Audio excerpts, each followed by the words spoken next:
OT victory. Golden Edge Knights bounce back in OT win against Sharks. San Jose, California.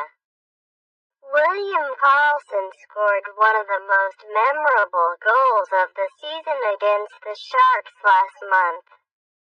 The Golden Knights center went one better Monday. Karlsson scored 8:17 into overtime as the Knights came away with a 4-3 victory at SAP Center to regain control of their Western Conference semifinal series. "It's probably the nicest one," Karlsson said. Colin Miller and Jonathan Marchessault had power play goals in the second period, and Riley Smith also scored for the Knights, who lead the best-of-7 series 2-1. Game 4 is Wednesday at 7 p.m. It was a tough, hard-fought game between two very good teams. Knights coach Gerard Gallant said, "We were a little disappointed to give up a 2-goal lead in the third period, but we talked about going out there in overtime and winning the hockey game. I thought we competed well and we had some chances on those 2 power plays, but we kept working and we were able to get the win." Goaltender Marc-Andre Fleury finished with 39 saves, including a dazzling glove save on San Jose's Logan Couture moments before Karlsson's goal.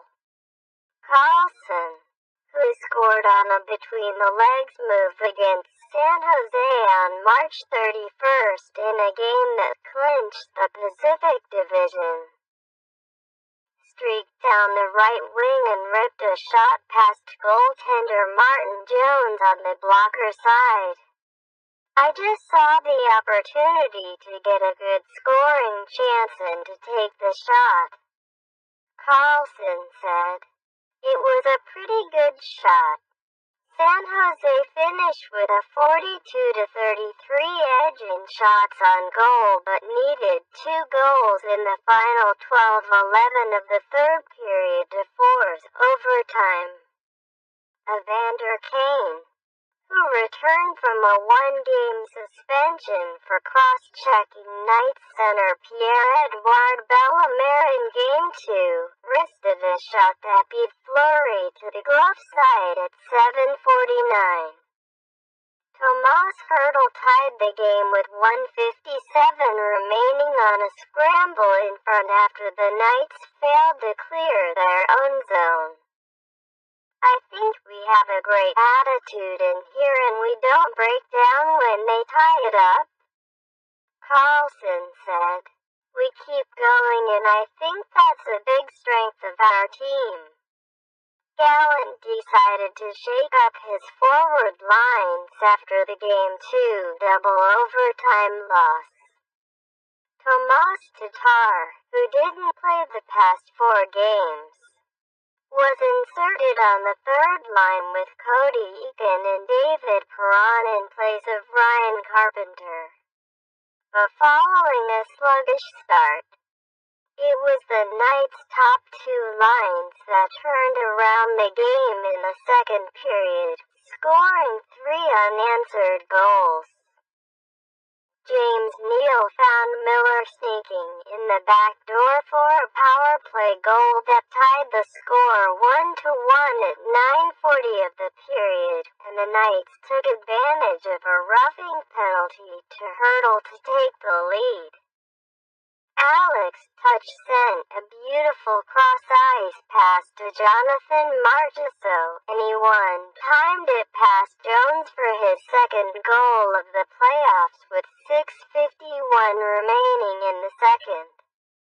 The Knights went 2 for 6 with the man advantage against the Sharks, who had the number 2 penalty-killing unit in the league during the regular season. The second period was good, Marchessault said. "We skated and we got some power plays, and that's because we played our game.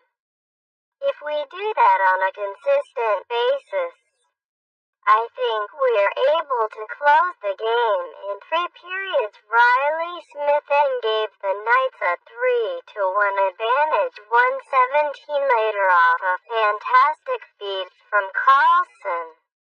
With his back to the play, Carlson redirected the puck across the goal mouth to Smith, who backhanded it into an open net for his first goal of the playoffs. He's got eyes in the back of his head sometimes, Smith said of his line mate. He's a great player and he makes big plays. The Knights spent the past 2 days talking about the need to get off to a fast start, but were outplayed for the majority of the first period and a half. San Jose finished the first period with a 16-10 advantage in shots on goal. It was 14-4 before a Knights power play with 5:15 remaining in the period, as Fleury helped them weather the storm.